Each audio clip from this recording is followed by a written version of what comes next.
You're listening to Range Minded from Independence Indoor Shooting.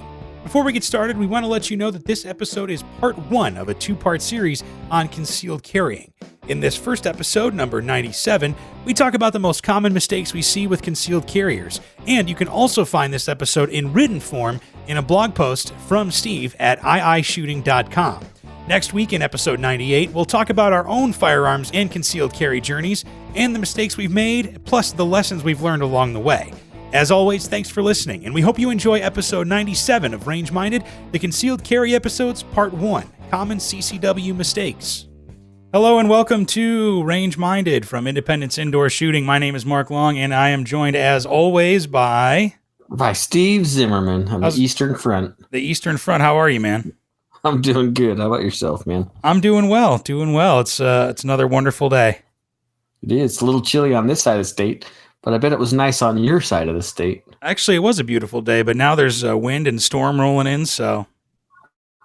Well, that means we'll have a storm in a couple of days. That's great. Yeah, exactly. That's one of the nice things about living in the West is that you get the weather before anybody else does and before it turns bad. Yeah, sometimes. Sometimes we get the worst of it, but most of the time I feel like it develops here and then gets worse like across the Midwest. I agree. Or into this morning, it was like this morning. I think it was a balmy 2 degrees when I really went outside. Yeah, it was super nice. What's your elevation? We're like 5,500, I think. Okay, yeah. So you're I think twice as high as us. I don't know. It's definitely higher. Yeah, that's one of the things I had to learn about the West too. Is that elevation, or I guess overall, just elevation really does make a world of difference. Yes, it does. It does indeed. So, but we're not here to talk about elevation and weather. No, we are not. We're here to talk about concealed carry. Yeah, so we decided that maybe this episode we talk about some mistakes or some things that we have made in our journey, and maybe some things we observed other people doing that we notice may not be the best. So I don't know. Could be an interesting conversation. Yeah, I think so. And it's going to be a two-parter. We might as well just say that out front here. So we'll kind of focus on the mistakes, I think, at first, and then we'll kind of go along with the right stuff in the second half. So yeah, that works for me. Yeah. So, so you actually came up with this idea. So I think you probably had a mistake or two in mind, right?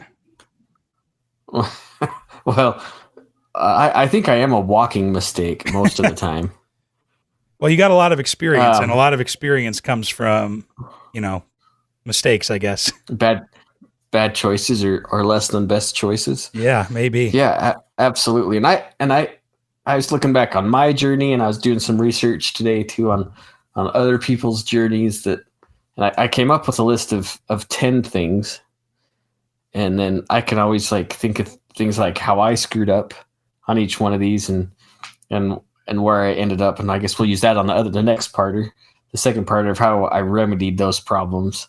And then maybe while we're talking, maybe you'll be like, oh yeah, I remember when I did that, or I'm still on that stage or something, Yeah, I've got some that I can pop in. I figure I'll let you know what I find when I get there. Yeah. So let's just let's just jump right on in. You want to? Yeah, I'm down if you are. Okay. So I kind of went through and made a list of just things that made sense chronologically in my mind and in my experience. Sure. And so hopefully, like I say, hopefully they relate to everybody else. So the very first one, and 1 and 2 can kind of be interchanged, I think.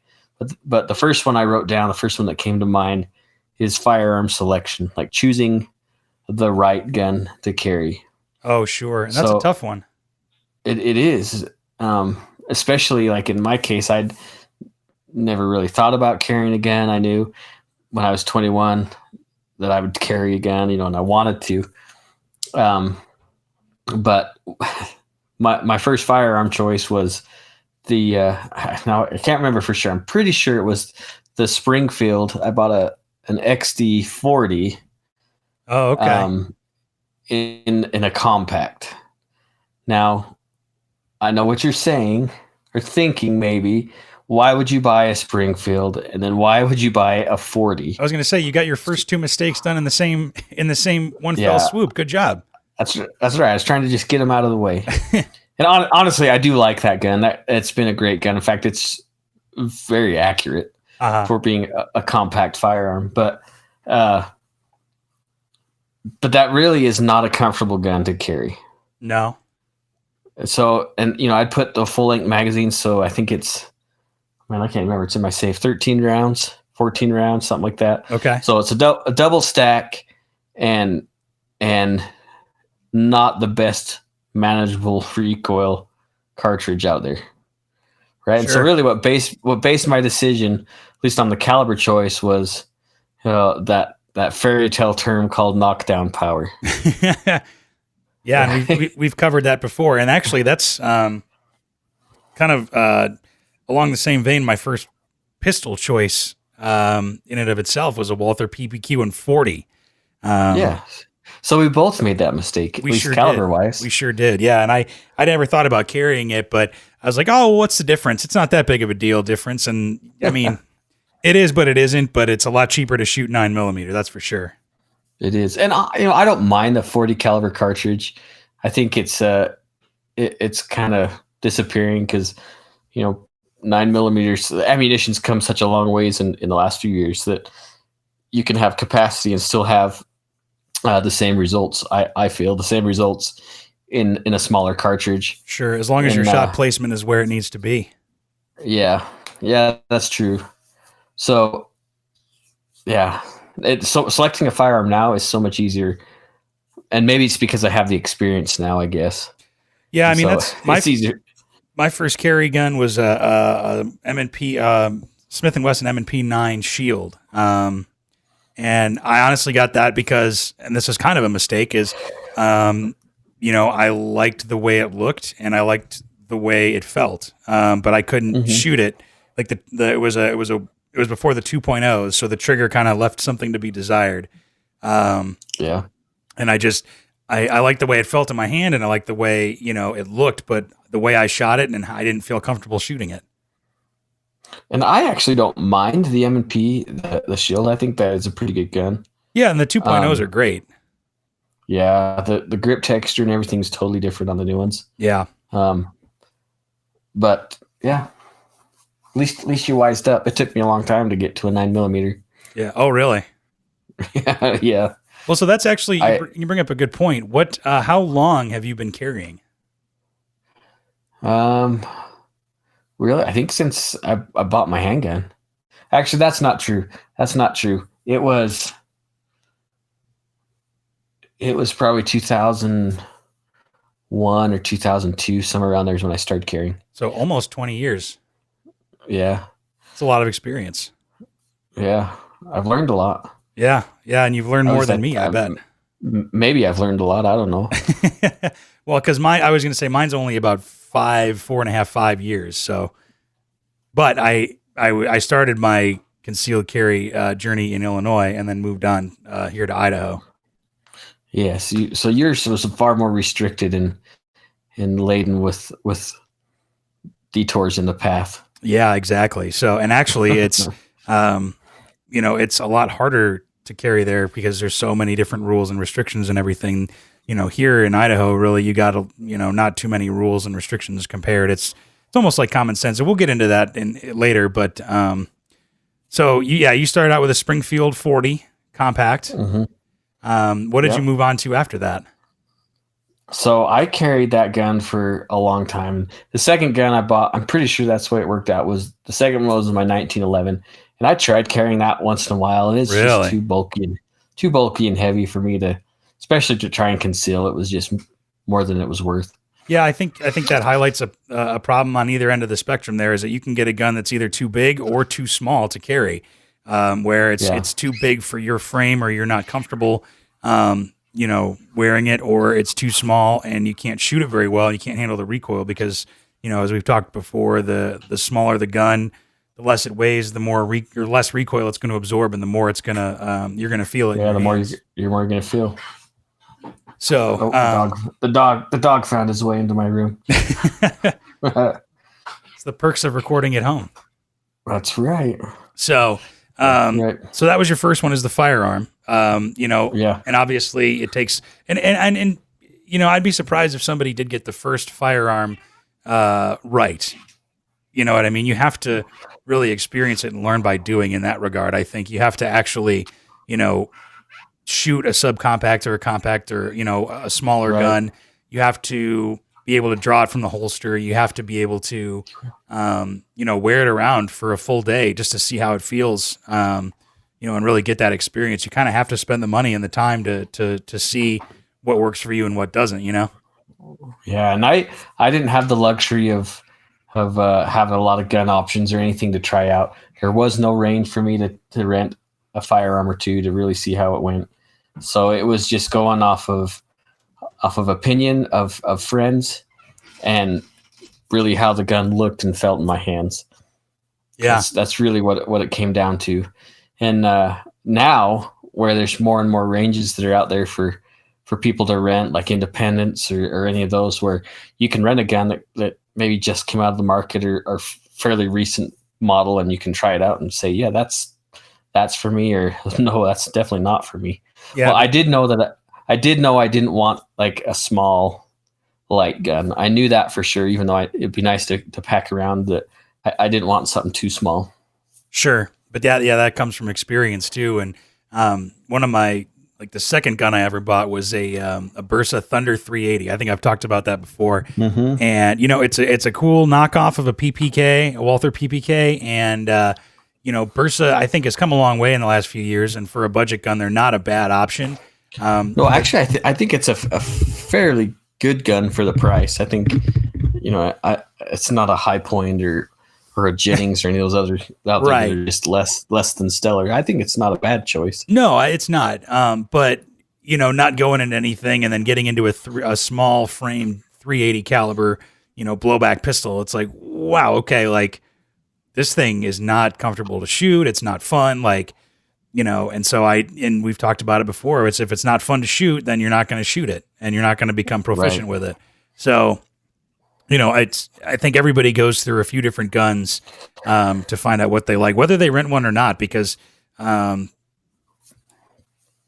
can convince yourself like, oh, I'll just get better with it, or this one's the coolest one. I think a mistake you can make is, putting too much stock into opinions online, like on YouTube or whatever, and not trusting your gut enough.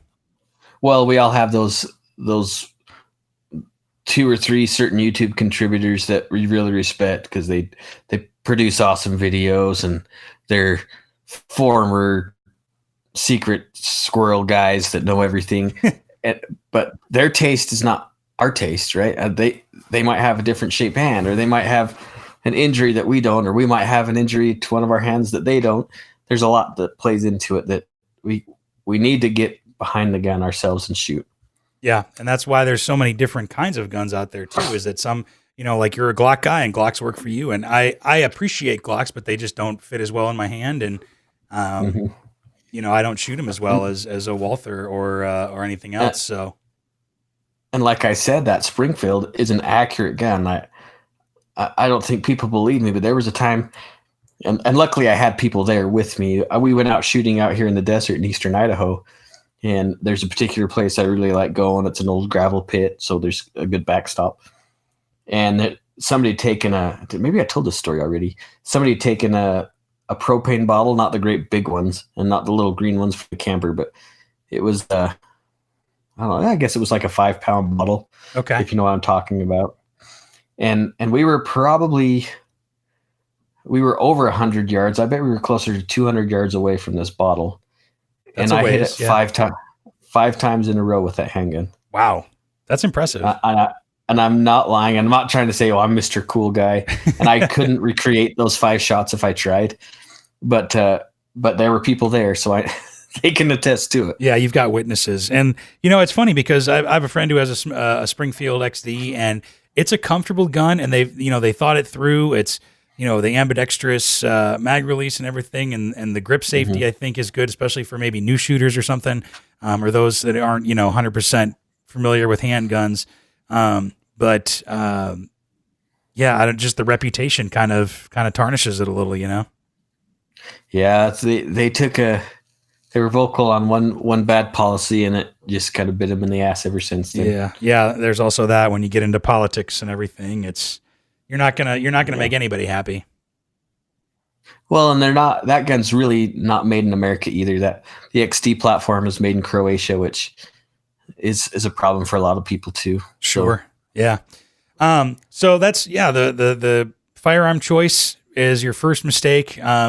But it's one that is pretty easily remedied. And I think that most people go through. So what is your number 2? So like I said, 1 and 2 could be really flip-flopped.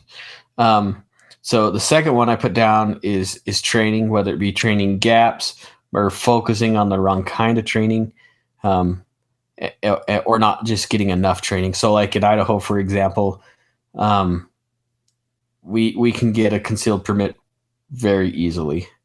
Yeah. I actually never went through hunter's ed, but I still got my first concealed weapons permit. I just put self-trained, and I got my permit.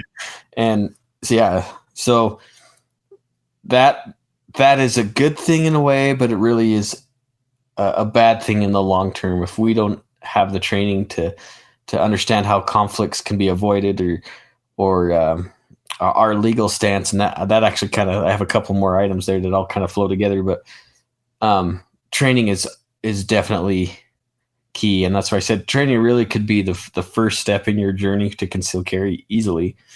Because in a good class, you might change your mind and say, you know what, maybe I don't want this responsibility of carrying a gun. Yeah, I would agree. If it's a good class, they're going to go through not only, the logic and the theory behind concealed carry and, kind of the pragmatic questions about holster and, actually do some live fire training as well. Yes. But they, a good class will also go over the legal problems, the ethical problems, and the responsibilities that you have to deal with therein. And, it really does make you think about whether or not you want to take that responsibility.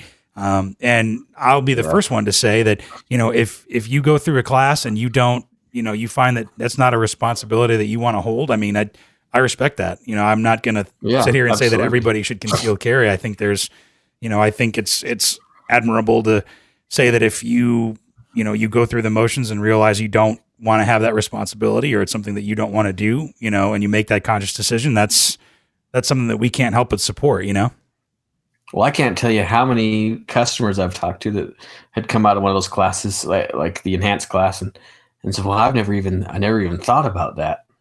Right. In regards to civil litigation or any of those, like, man, I didn't even think about that. yeah, it's a hefty responsibility to carry a gun, and that's why it really should be the last line of defense. Yep. And so that's why I put training is number 2, because it's a big deal. And, you will default down to your, lowest level of training. So, if you have just the basic minimum training of 8 hours in a classroom and maybe, 100 live fire rounds into a backstop instead of actual, holster draw and, multiple shots on target and looking around, situational awareness, learning kind of all those things and getting those, getting that training ingrained into you, you could freeze up and nothing could happen and you could end up dead.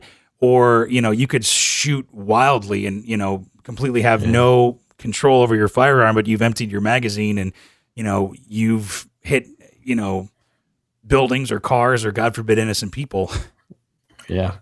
And we kind of touched on it when we had Terry on the show that I hate the term in almost every class description, no matter who teaches it, meets the minimum requirements for the state. I don't want the minimum. I want to be able to exceed what the minimum is. Right, and that's one of I don't want to be average. That's one of the nice things about independence, where it's we are way beyond just the minimum, and that's why I kind of said some places will take you out to the desert for your 99 rounds, or I can't remember. I think it's 99 rounds. For the enhanced in Idaho, and they just fire. You could go to, like I said, go to the desert, fire 99 rounds into the ground, and you've achieved your minimum. But I think we go through about 120, maybe 200. Well, and the state law doesn't even dictate what kind of firearm you need to use. So technically, I could go rent a full auto and just dump all 99 rounds at once and be done. Yeah, I go through 3.5 or a little over 3 rounds on an MP5 or 2 drums and a Thompson, and you're good to go. Yeah. Um, So yeah, but it's yeah. so you want to make sure that you not only get training, but you get the right training. And I think that you continue your training too, because Yeah. it's going to challenge you to think about more situations. It's going to help you be able to draw from concealment in more situations. Even something as simple as shooting while moving. That's something that not a lot of people get the privilege to do. In the advanced pistol class at Independence, that was something I was able to do, and it is second nature, but like you don't think about it until you're actually doing it. You know what I mean? And it could be something. It's like walking and chewing gum at the same time, or like patting your head and rubbing your stomach. I mean, you're moving. It can be a major stumbling block for somebody. Right. And, we've talked about and we've heard from people too is that, with concealed carry, one of the first things you really need to do is find cover or find concealment, whichever is, easier to get to. And if you can't move and, draw your firearm or present at the same time or whatever, I mean, you're going to have some problems. Yeah. And understanding the difference between cover and concealment. That's a big thing too. Yeah, there's also that. And, I think that too many people go around with kind of this mindset that it's, I've got a gun, so I'm immune to any problems. And if any problems come up, I'll just draw it or I'll fire a warning shot or, I'll just point it at them and blah, blah, blah, blah. And if you point a firearm at somebody and, your life is not in danger and your intent is not to stop the threat, then you can go to jail for that in Idaho. Yeah. And that's something I learned in a class. Yeah. It's, there's a lot of responsibility and a lot of false teachings being taught about what's okay. Yeah. And like you mentioned, Terry brought a lot of that up. Yeah. I'm going to shoot the guy for taking my TV. Well, you can't. Yeah. Or drag him inside. Remember and people said that seriously? Terrifying. That's crazy. Terrifying stuff. So, let's move on. What's your number 3? Number 3, that basically ties into number 2 in a way loosely, is the lack of knowledge between your state and local laws, or the laws of the state you're going to visit. It's up to us. Ignorance is not a defense. It's up to us to understand what our state requires, or our county in some cases, or wherever we're going to visit. We need to understand those laws as concealed carry holders, because every state's different.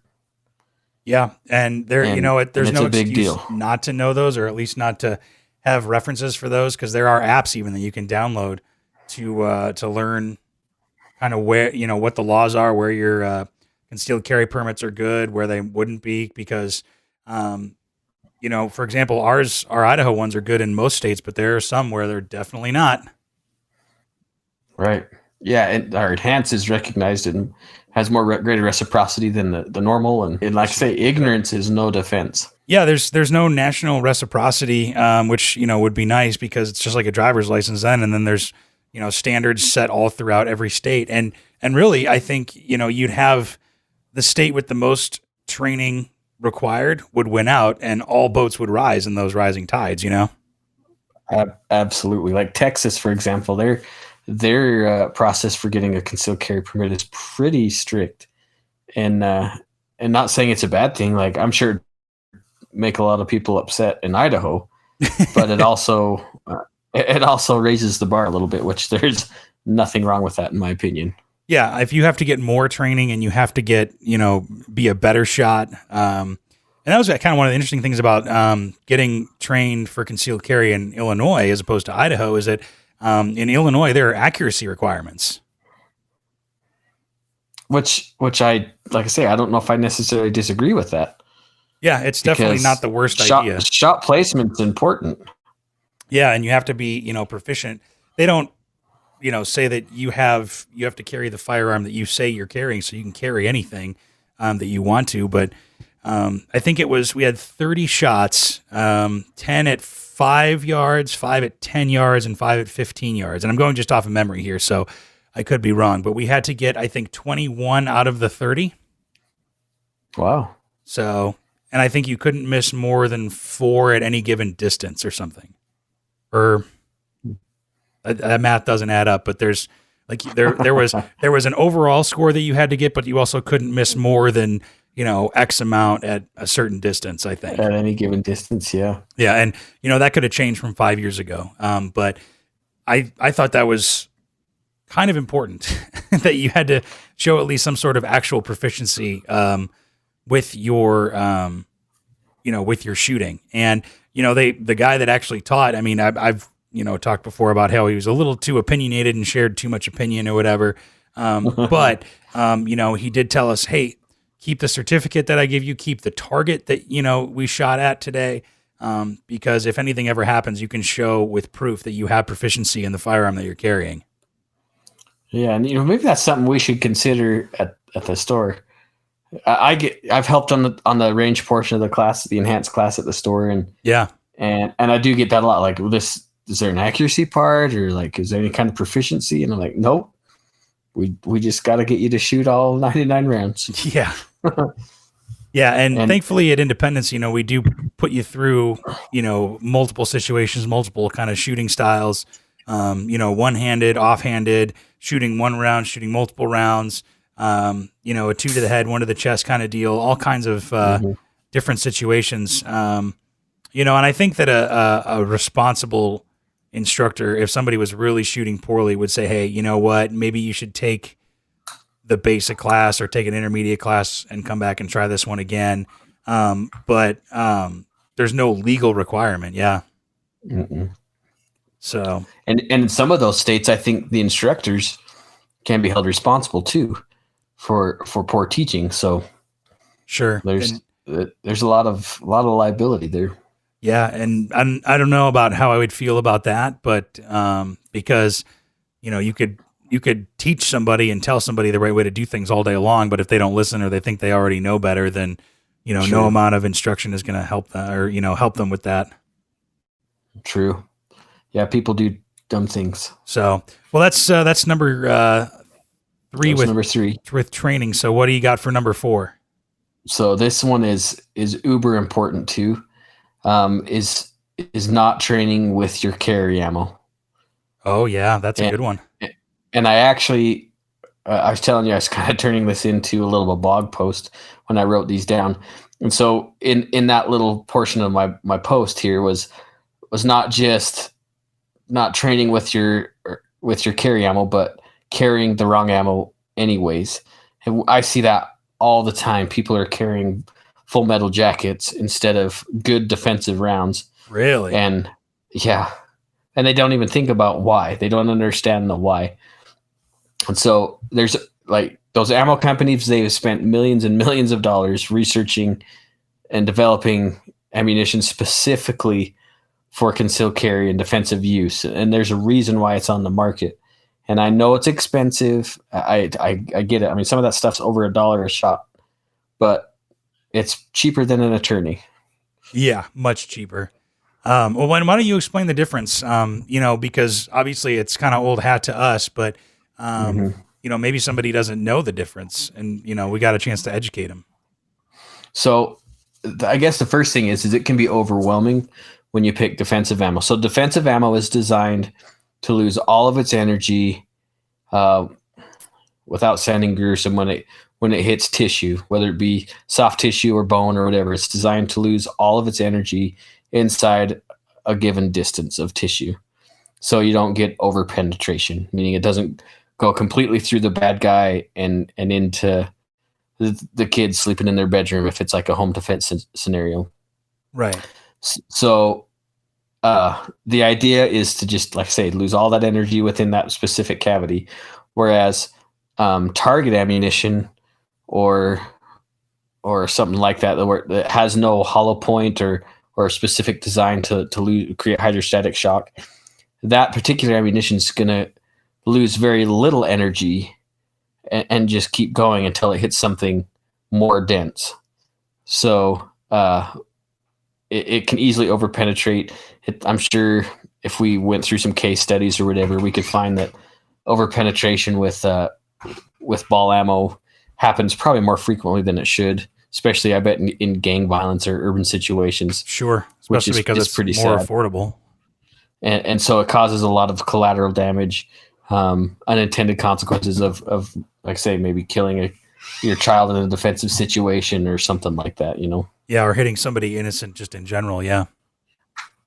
Yeah, because it will go a great distance. And any ammunition actually carries a lot farther than what people realize. Yeah, I mean, it's a controlled explosion if you think about it, going, multiple thousand feet per second in some cases. Yeah, huge amounts of pounds of pressure per square inch coming out of a very small diameter cylinder. It goes a long ways with a lot of energy. Right. So use good defensive ammunition. And I think we've talked about this before, actually. I would never buy somebody's reloads or even shoot my own reloads when it comes to defensive ammo. I want to make sure that everything is in my favor when it comes to my defensive ammo choice. So I like two different brands. I really like the gold dots, the Spear gold dots. Yeah, me too. And I also really like the Hornady Critical Defense. Also a great choice, yeah. I really like both of those. And the reason why, and actually there's another one I'd throw in there, which is, I can't remember who makes it, but it's the Ranger T is the name of the ammo. I can't remember who makes that right off the bat. Yeah, it's escaping me too. But any of those are used by law enforcement. And if it's good enough for law enforcement, because I guarantee that those agencies have confidence with their attorneys and their legal department that it's safe to use that ammo. So I'm going to trust it for my own defense as well. Yeah, they've done because it has a precedent. They've done plenty of research, and you can point to that, in a defense case. Say, this is what our own local, police force carries for this very reason. Yeah, and there's a lot of stuff out there that's claims to be defensive ammo, and it may be fantastic, but I refuse to use it. I'm not going to name it by names, but let's just say it's really pointy and it breaks off and it has a terrible name. Yeah, if it's got a cheesy defensive name, ammo, you probably want to stay away from it. And another thing, I'll point to a 4B is that not training. Well, you kind of mentioned it, not training with your defensive ammo because it's gonna cycle different out of your gun. It may not cycle as reliably as full metal jacket ammo. There may be more recoil than you're used to. Changing your time to get back on target. There's all different kinds of variables. So if you don't know, what shooting a Spear Gold Dot is like out of your pistol and you carry it, that's kind of a dangerous situation. Well, and we can nerd out a little bit on bullet weight and everything. All that's going to feel differently because defensive ammo comes in a bunch of different bullet weights. And the reason is that because target ammo comes in a lot of different bullet weights. And so that, like you say, that can interact with your firearm and interrupt the cycle of operations or delay a certain spot in the cycle of operations that'll cause a malfunction. And so that's why you're seeing like SIG, for example, with their 365, they developed a cartridge specifically for that 365 to be used. If you remember, I don't know if you remember the Kimber Solo. Yeah, you ever remember that gun? So I actually really liked that gun until I shot it, and I realized, and I think Kimber realized that was a major mistake. It would not function with anything under 147 grain. So you had to fire a heavyweight ammo through that gun, which made it less comfortable to shoot. And so you really got to think about all that stuff when it comes to your gun. And the only way to know is if you're training with the right ammo and then using your defensive ammo in correlation with the bullet weight, if that makes any sense whatsoever. Yeah, you have to know, you have to be familiar with how your gun's going to react and how you're going to react to the different ammunition. So it's basically as simple as that, Yeah. So, and like you were saying, maybe I have, let's say one of my 43s, and it can be that picky as 143 may like the gold dots where the other one will only shoot the Golden Saber or or the Hornady or something. So Sure. every gun has its own appetite, and you'd think that even though it's made in the same factory with the same machinery, that it would operate the exact same way, but they don't. Every gun is different. Yeah, every single gun is particular, and you could have two guns right next to each other, and yeah, one would like Hornady, one doesn't, and you have to know your gun, intimately, what it likes and what it doesn't like, not only just with, range ammo, but with defensive ammo too. And the other thing is that if you carry the same defensive ammo for a year or over, you probably should be shooting that at the range and getting some new stuff just to be safe. Yes, and like I said, and there's, boy, this could get really nerdy, and maybe people won't believe me what I'm saying. So think about a bag of potato chips for a second, and if you're going from the grocery store to home, normally those chips aren't going to crumble into a million pieces, right? But let's say in the meantime, you pick up your dog, maybe you pick up the kids from school, and the groceries are still back there, and stuff gets bumped around. Maybe the kids step on the bag of potato chips.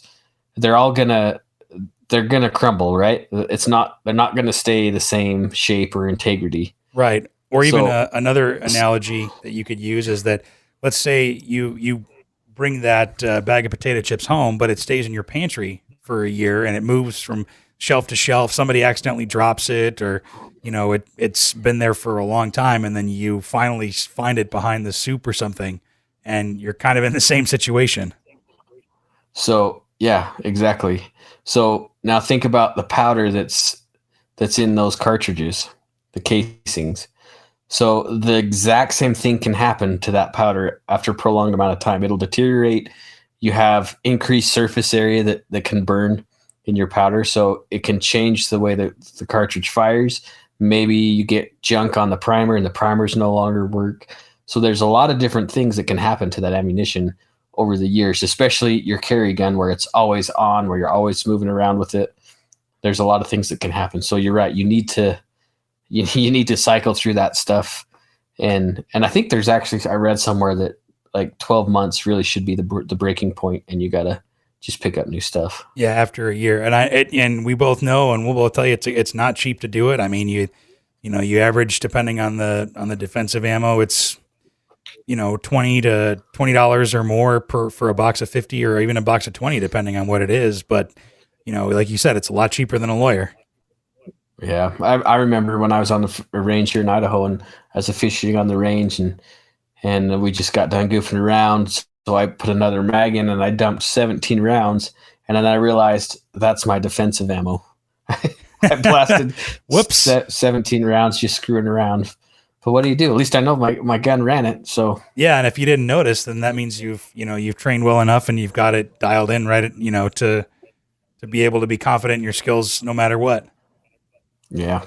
So after that, because that was all open carry in the range, right? So right. I had a specific mag caddy that carried that magazine, and actually I did something to that magazine so I didn't have to look at it. I could feel it and know that is my defensive ammo. I can't use that one. Yeah, especially because if you're and even if you use the same mag caddy or something, or you've got like an IWP kind of mag caddy, once you bring that magazine out, you should be feeling the tip of that bullet with your index finger, and you should be able to tell the difference between defensive ammo and range ammo just by touching the tip of it. Yeah. So you should. Yeah. So what's number? We're on number 5, right? Number 5. Yep. So this one is definitely true. Is poor holster choice. Oh, so yeah. Picking the wrong holster. And I know we've had Nick and we've had Terry, and we've talked about holsters probably fairly extensively. But a holster can make a hard gun to carry so much nicer. Yeah. Yeah. It can really make or break your concealed carry experience. And honestly, holsters, the other thing is too, when it comes to long-term concealed carry guys or gals, we're going to have a bucket of holsters somewhere, or Tupperware tote of holsters. Like, yeah, I ran this one for a while.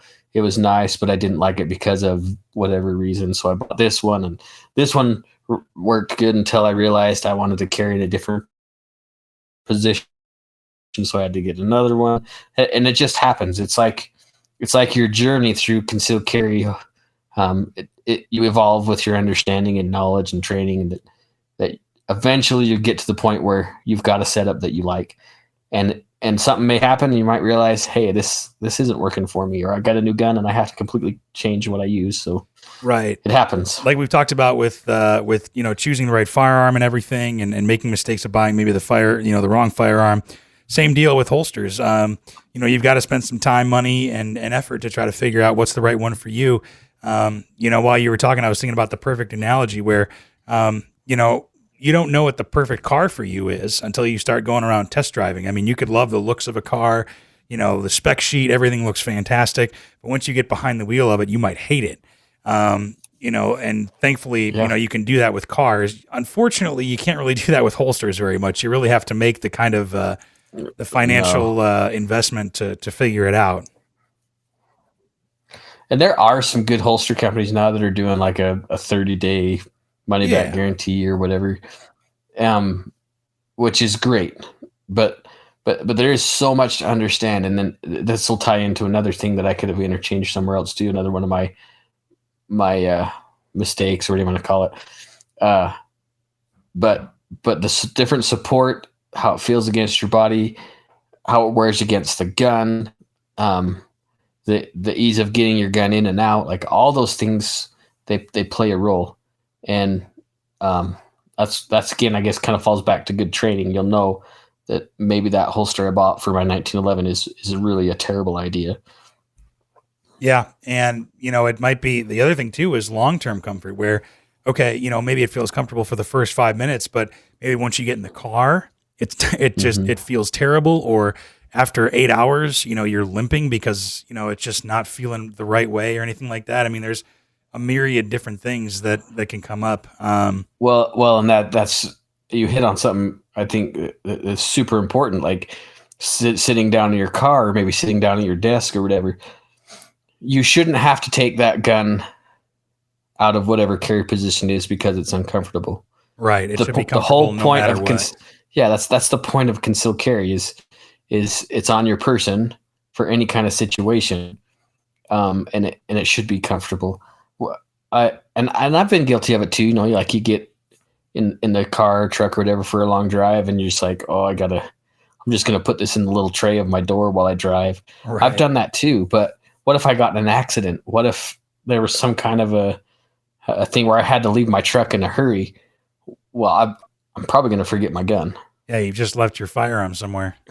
So you shouldn't have to take that holster off for any reason. It should be able to stay at whatever position you choose to carry comfortably.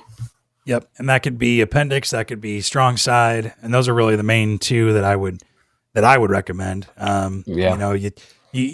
They still make shoulder holsters and cross-shoulder holsters and all that. But if you're going to go I think they have their place. Sure.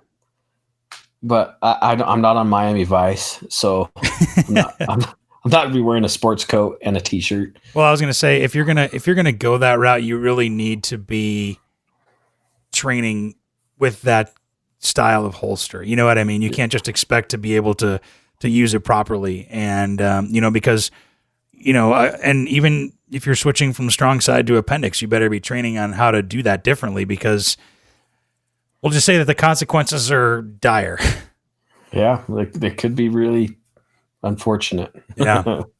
Well, you made me think about this gentleman here in Idaho Falls when I worked at the range over here. He would always carry shoulder holster, and I think they're kind of cool. In fact, I wouldn't mind having a good leather shoulder holster for my 1911. But let's just think about this: where that gun is pointed when you're walking around the supermarket. It's pointed at everybody behind you normally. Maybe it's canted to the ground, which would be better. Right. Okay. But now let's think about if I'm going to the range, and this is something we had to teach this particular gentleman, because he would wear his gun on his shoulder holster to the range. Well, now he's in this booth. Now he has to present that firearm out of that shoulder holster, but we got to make sure it's pointed down range. So he would basically have to turn around, back to the backstop, retrieve his firearm and keep that gun pointed down range until he turned around where he was facing his target again. So there's a lot of stuff that goes on with different holsters, and you got to really think about that dynamic. Yeah, you always have to think about where that firearm is pointed. You really do, no matter what. Kind of a big deal. So, but moving on to number 6, what do you got? Number 6 is kind of falls in with number 2 to the training part. Is understanding not just your responsibilities, but the legal repercussions of a defensive use, and that your use of force was equivalent to what was necessary to stop your threat. So there's a lot that can happen, and I'm not an attorney, and I'm not going to claim to be any kind of legal scholar by any means, but you might be found innocent in your defensive use, with the not the what's the civil and what's the other one? Criminal. Yeah, that's what it is. I couldn't think of it. I had a brain fart. Yeah, the criminal side of things, you could be found innocent, but there's still a very high chance that you're going to go through a civil suit, and that's a whole different scenario. 100%. You think of O.J. Simpson, right? He was found innocent in the criminal side of things, but on the civil side, he lost his lawsuit to Nicole Kidman's family, so he was found guilty. But it didn't matter. We didn't hear about that part as much as the criminal side. So whenever there's a defensive use of a firearm, Nicole Simpson, by the way. Oh, not Kidman. Nicole Kidman's an actress. She's still very much alive.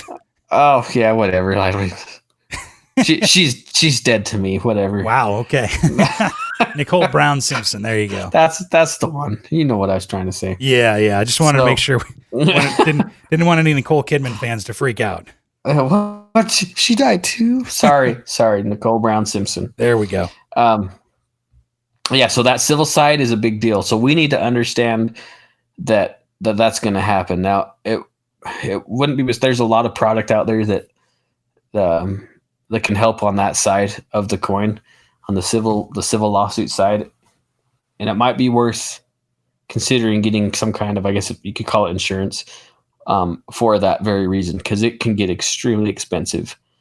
Yeah, and we've talked about, I think, concealed carry before, where it's it can protect you, if you do run into a problem with that, or you're forced to use your firearm, and they'll cover you for quite a lot. I think you've talked about it. We had John Carnes on and talked about it, back in the day. So we do have a repository about concealed carry insurance, which is something to very strongly consider. Yeah, and it can be not too expensive, or it can be kind of uncomfortable. But like I say, if any kind of situation can happen at any time, and it's not something that you can just call up and say, "Hey, I want to activate my membership." No, it doesn't work that way. Why do you want to activate your membership? Well, you see, I just pulled my gun on somebody. Yeah, that doesn't work out well. No, not so much. So, but it's something you want to consider even before I think you start carrying a firearm, and it's really up to you, choice up to you. But really, I think a lot of people don't know that, that they're, when you do use your gun in self-defense, there's more than likely going to be a criminal and a civil court. You're not just going to get through one and be done. It's a very long, arduous affair, and you probably will get arrested at some point, Yeah. And chances are you're going to go to jail either way anyways. Right after the defensive situation, you're probably going to go to jail. So just maybe be prepared for that too. Yeah.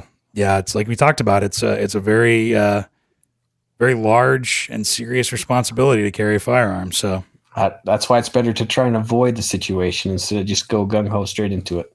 Yeah, exactly. So, all right. Number 7, I put down is consistency of carry. Oh yeah. That's a big one. So we all do it. Any of us that have carried for any amount of time, we think, I'm not going to worry about it today. Now, think about that with your seatbelt, right? Do you think, I'm not going to wear my seatbelt today? Yeah, that's a good way of putting it. No, we drive. Well, hopefully you're wearing your seatbelt every day. Like, I used to think it was stupid, but I've seen too many car accidents, and it's not worth it. Right. I'd rather wear my seatbelt. Same thing. Like my firearm, my defensive gun is a life-saving tool. I'm not gonna just forfeit because of uncomfortability because I made a poor holster choice or something. If I'm going to do it, I'm going to commit to do it, and I'm going to do it every time. Yeah. And we've talked about shooting being a depreciating skill. Well, carrying is going to be a depreciating skill too, where maybe if you take a week or two off or something like that, and then you strap your gun on you again, it's not going to feel very comfortable at all. No, and even at church, I carry at church. We've talked about this before. My wife's often like, why are you wearing that? That's stupid. No, it's not stupid, because what if something happened today and I didn't have it? Yeah. You never know. You don't get to, like Terry Piper said, it's, the bad guys get to decide when and where and how. We have to, kind of react to it. Yep. So we don't get that luxury. I might as well put as many odds in my favor as possible. Yeah. Yep. So make sure you're carrying every day or everywhere you can. Although I will say that you want to make sure that you kind of plan your day out and think about where you're going to go. Because there are some places that you definitely should not be carrying. And if that's the case, you need to make make accommodations for that. That kind of comes back to my number 3 about understanding your state and local laws. So that includes private property laws or government property laws. So pay attention. Yep. And do your research beforehand. Absolutely. So, all right. Well, what's how many do you have again? 10 total. 10. That's what I thought. So let's do number 8. Number 8 is clothing/belts. Oh man, you can mess this up all the time, and it can make all the difference in the world. Absolutely. So we've all printed. If you've carried a gun for any amount of time, you've printed before, and you get more nervous than what you probably need to really be. Most people don't even pay attention, anyways. But wear the right clothing for whatever firearm you're concealed carrying. So if you're going to carry your 1911, wearing your wife beater t-shirt and a pair of spandex shorts, probably not going to work. No. And I would even also say is, dress for, the right seasons too. Don't look conspicuous in what you're going to dress. Yeah. It's kind of even like what particular clothes you're wearing. You're right. Like if I'm wearing a sweatshirt in July, you're not going to be that gray man anymore. People are going to be looking at you like, what, that guy's problem? Yeah. Or keeping your winter coat on inside when you've been around inside and you're sweating. Yeah. Or wearing your cool 511 tactical pants. That's kind of a dead giveaway that you're probably carrying a gun too. So it's okay. You can find clothes that fit your style that are still going to hide that firearm. It's possible. I promise it's possible. And I mean, I think more manufacturers are making more kind of incognito or, clandestine style clothing where you're not going to have those issues. But you do have to dress around the gun a little bit too. Yeah, absolutely. See, I'm wearing my 511 jeans. I love my 511 jeans, and they are great. And I can carry 2 mags and my handgun, and there's enough little secret pockets that nobody knows. Right, and the other thing is that you have the right belt for it, though, too. Yes, and that is something that I would say is dramatically overlooked. Like I can't just go to Walmart and buy a nice heavy belt, leather belt, and expect the support that I need. Yeah. I mean, and that's the thing is that you can get the right firearm, you can get the right holster, you can get the right style of clothing, but the wrong belt is going to mess it all up. Yeah. And you won't understand this until you actually pay the money for a good belt. It will not make any sense until you put that good gun belt on, and then you're like, oh man, what have I been doing all these years? Yeah, exactly. So spend the money. They can be expensive. I totally understand that. They can get really expensive, but get a good, whether it be, like a web belt, or there's some fantastic stylish leather reinforced belts that just look like a normal everyday belt. Yeah, they will change your life. I'll buzz market a little bit is that I've had a Hank's gun belt for almost 5 years, and it's lasted this long. And I mean, it wasn't too expensive. It was maybe $60-$70, but For 5 years. I mean, that's a long time for, I think, any belt. Yeah. And you noticed a difference, right? When you put that belt on compared to any other belt you wore, there is a difference. Yep. There's 100% difference. Until you do it, if you haven't done it before, you can't explain it. Well, and if the long-term thing, like I was talking about, wearing a holster long-term, wearing the wrong belt short-term for half an hour or whatever might not make much of a difference. But after a full day of wearing a gun all day, it's going to be a night and day difference. Yeah, it pulls, it sags, it ruins the belt. There's just so many things. Well, and you print more when you have the wrong belt, because it's that the rigidity or lack thereof in a belt is going to make that gun move one way or the other, and it could be more obvious that you're carrying a firearm, which is opposite of the goal. Right. Yeah, it's worth it. Spend the money. Find the right kind of clothing and get a quality belt. Yeah, I agree wholeheartedly. So, well, cool. Moving along then to number 9. We're blazing through. Yeah, and a very common mistake, and I kind of touched on it, and you just touched on it again, is printing or exposing your gun. So, as carriers, I think we are actually more self-conscious about printing than we need to be sometimes. And then there's also other times where I've seen other carry holders that are way more oblivious than they should be about printing.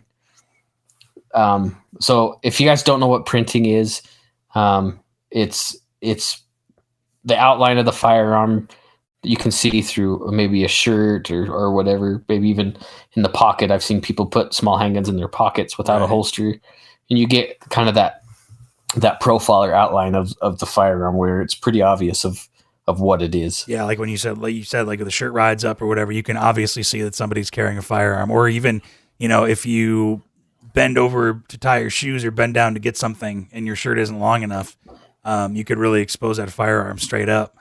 Yeah. And it can be slightly embarrassing, like exposing a firearm, or it can be a nice visit with several police officers. Yeah, somebody can call the cops on you real fast. Yeah, and chances are that phone call isn't going to be a pleasant sounding phone call to the police. Right, and there's a chance that you might get thrown down onto the ground with a whole bunch of friendly men in blue shirts. So just pay attention. We talked about clothing choice and belts. Pay attention. Maybe you might have to buy your pants, a size too big to where it's not completely obvious. Maybe you might have to buy a little bit bigger t-shirt. Right. But it's not that hard. No. And really it takes trial and error and experimentation. And, once you get it dialed in just fine, nobody's going to notice. I mean, and the one thing I like to say to people that ask about that is, do you ever notice the kind of shoes that somebody's wearing when they walk past you? No, exactly, because you're so focused on your own thing, which, I mean, is part of situational awareness, but, you don't need to necessarily be looking, for everyone that has a gun, Right. I think sometimes we're super sensitive on something that isn't really happening or obvious to other people, but it can be avoided. Yeah. And normally, like darker clothes, they're not going to print as much as light colored clothes. So that might be something else to think about. Right. And, a cover garment is a good thing to have. So if you wear you can wear a hooded sweatshirt or even just a regular sweatshirt or a sweater or something, or even like a flannel shirt, as long as it doesn't look too obvious, like a fishing vest. Yeah. Because that's usually a dead giveaway. So I'm sure you guys have seen the old man walking through the sporting goods store with the shoot me first vest on. That guy is carrying a gun. It's completely obvious. Yeah. And that's one of the things I think that you could say as you learn or as you carry more, you'll be able to spot other people and kind of learn from them even, I would say. Yeah. So. Well, that's number 9. So let's round out the list. What do you got? So this kind of goes in with number 9, is like checking to see if the gun is still there, or maybe fingering the trigger guard, there's, or even adjusting your gun. It happens. We've all done it. Hopefully not hitting the the finger on the trigger. Hopefully that doesn't happen. If you're carrying properly, the gun is there. And some of this comes with experience.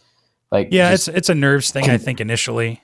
And that's why we stay with the consistency of carrying. Like, the more you do it, the less you have to worry about it there. I promise the gun didn't disappear between walking from your car to the store. Like, it's still in your holster.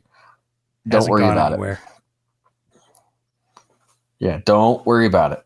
Yep, because the more you adjust it, the more you could maybe print, or worst case scenario, it could fall out.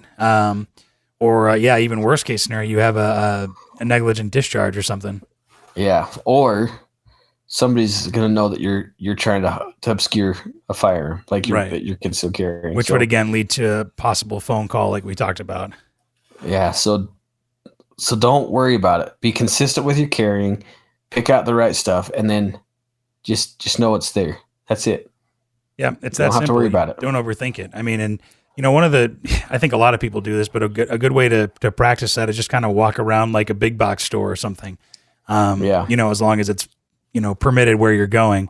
And you won't, you'll get used to it as you go along, maybe sit down at the food court or something, or, just keep it on you and think about it as you go along, and you'll get more comfortable with it. And I know we both prefer like appendix carry. I know sometimes as guys, sometimes we'll sit down and it's all of a sudden it's not very comfortable. Right. So we might have to make an emergency adjustment, but we also don't need to make it completely obvious either. Sometimes I'll scoot just forward in my chair to get my gut from pushing down on my gun so much. I might be sitting a little different than what other people might think, but it's better than like making it completely obvious of what's going on. Right. Well, and people aren't going to notice if you make a small adjustment. Like, you don't even have to use your hands really. Sometimes you can just kind of shift your weight in your chair, or, just lean back or lean forward. But people aren't, if you got your hands kind of on your belt like that, people are going to notice that a lot more than you sitting just some random way. Well, and if you think about it, we like to look at people. Maybe I do. I like to look at people's hands because as part of my training, right, I try to stay in condition yellow, where I'm always watching people, making sure that there's no threat. So that's kind of an indicator if somebody's like, keeps reaching in their pocket or fiddling with something. That's kind of an indicator anyways. Acting sketchy, yeah. So we don't need to be that indicator for somebody else. No. We don't want to be mistaken for a threat. Yeah, especially like you said. I mean, somebody might come up to you and say something, or worse, you might get the cops called on you. So, not the cops are bad, but that's going to ruin your day. There's better ways to have a conversation with the boys in blue. Yeah, exactly. So, well, I think that's a pretty good list. Top 10 mistakes there, and really does cover a lot of different kind of areas. Everything from training to the right gear selection to the right mindset. That's a good list, Steve. Well done. Oh, gee, thanks. So, and you'll be able to find that in writing at iishooting.com as well then, right? Yeah, hopefully I can finish this blog in a reasonable amount of time and we'll get it published. Yeah, yeah, great. Thanks for listening to Range Minded. Find us online at Range Minded Podcast on Facebook, or send us an email at podcast@iishooting.com. We're always happy to get feedback, episode suggestions, whatever you want to send us, really. And be sure to subscribe to us on Apple Podcasts, Google Podcasts, Stitcher, and pretty much wherever else you get your podcasts from. Thanks for listening, and we'll see you next time.